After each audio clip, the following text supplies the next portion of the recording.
उन्हात घामे जुनी अंगाची, होती या लाही लाही. सूर्यकिरणाची लागती उष्ण गरम झळाई. आठवते दग्ध उन्हातील थंडगार सराई. वटवृक्षाच्या सावलीत थाटलेली पानपोई.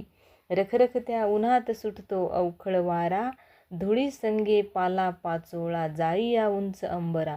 थकलेल्या वाटसरूला ग्लानी येती गरगरा. पिऊन पाण्याचा घोट तेव्हा महत्व कळे खरा.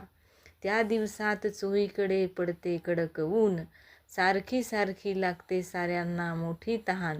पिण्यास ठेवतात पाण्याने भरलेले रांजण. रंक असो वा राव हे पाणी पितात सारेजण. झाकलेला लाल कपडा गार पाणी रांजणात. भरपेट पाणी पिऊने तृप्त वाटते मनात. धन्य असो ज्याने थाटली ही पानपोई. पिऊन या पाणी दुवा देती सारे त्या सज्जनास.